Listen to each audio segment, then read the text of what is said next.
clickbait. Jamani, ukienda pale kwenye Instagram, uende pale utanipata at Beatrice Watari, and also Hope FM Live. You can definitely send us a DM on what you think about the topic of the day today. And of course, our word is going to come from Philippians 4, 6, and 7. This is a very, very common verse. I mean, we talk about it all the time. We talk about it, speak about it all the time. But I think we miss out on a very important aspect, on a very important element of this verse.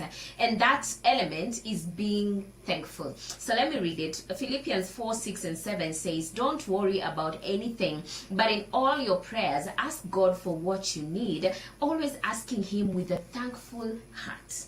And God's peace, which is far beyond human understanding, will keep your hearts and minds safe in union with Christ Jesus. Don't worry about anything, but in all your prayers, ask God for what you need, always asking Him with a thankful heart." And I think what we forget most of the time is this mini part, this little part, that is 4:6b, that says always asking Him with a thankful heart. Not one day asking with a thankful heart. It's each and every single day asking with a thankful heart. It is very much important.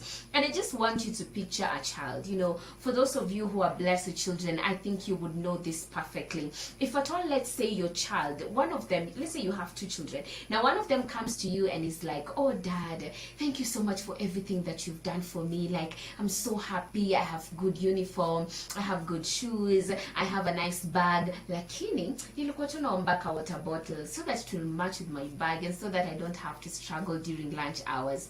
And then mtoto mwingine mwenye anakuja, "Daddy, niko nitashinda mara ngapi nikikwambia nahitaji water bottle? Hizi time zote uninunuliange manze, nahitaji water bottle. Unataka nikufe na kiu?" Like, when you look at these two children, I am sure that this child who came with a thankful heart to start with, this person who came with gratitude even to start with, before even asking for whatever they're asking for, that is the person that the father atampatia na atamwambia, mtoto wangu hiyo water bottle, nakwambia hata kama hana, atatafuta kila njia tu aweze kumpatia huyo mtoto. And I think that's the same way God is. Like, most of the time when we go to Him but we don't have a thankful heart or an attitude of gratitude, it can be hard for Him to even come through for us, because again, hata upewe nini, hushukuru, unapewa ya nini? You know, at the end of it all, we need to remember that God is literally asking us from these verses, don't worry about anything, but in all your prayers, ask God for what you need,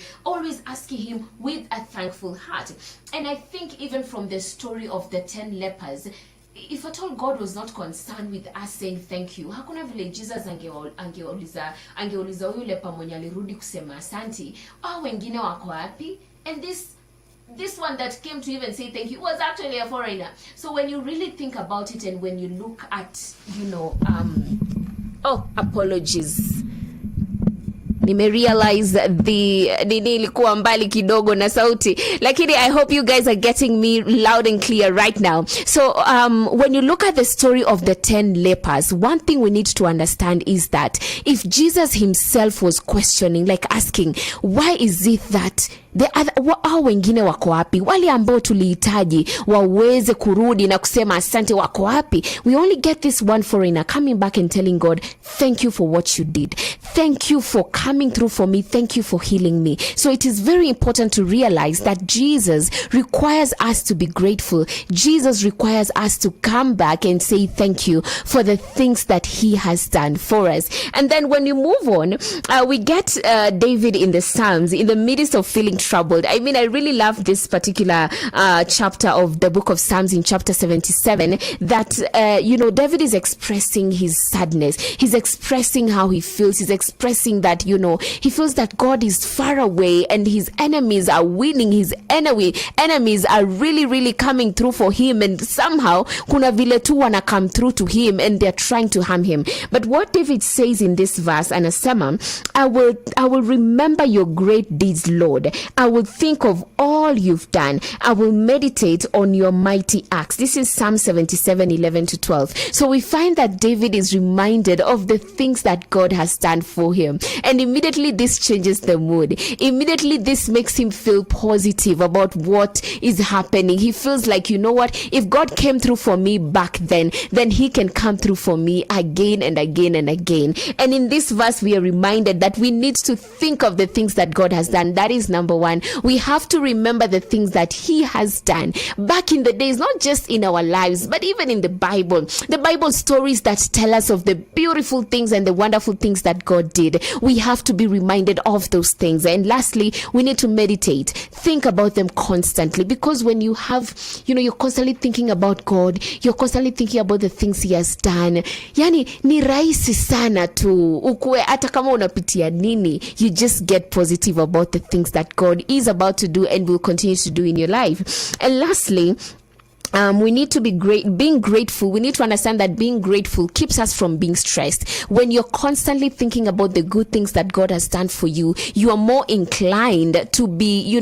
positive and not stressed about the things that are happening. Because I think the very favorite verse, this has become my favorite verse, and Mainge Mbogwa shared with us in the office one time when we were just seated, we were just doing our work, and then he shared this verse. And for me, it has remained constant in my mind, because I'm like, oh, wait a minute, at the end of it all, wewe Mungu kuna vitu nyingi amenifanyia. Because the book of Psalms 116 verse 7, it says, return to your place of rest, O my soul, for the Lord has dealt bountifully with you. What this means is that you're telling your heart, rudi kwa kupumzika, rudi kwa kujua God will come through for you no matter what happens. And this verse reminds us that, oh God, please help me to return my heart to its place of rest, for the Lord has been good to me, for the Lord has dealt bountifully with me. And as I conclude, nataka tu kuambia kitu moja, mambo ni matatu. Number 1, rejoice always. Number 2, pray at all times. And number 3,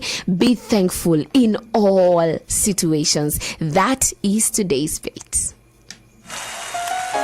Today's bait on Anchored.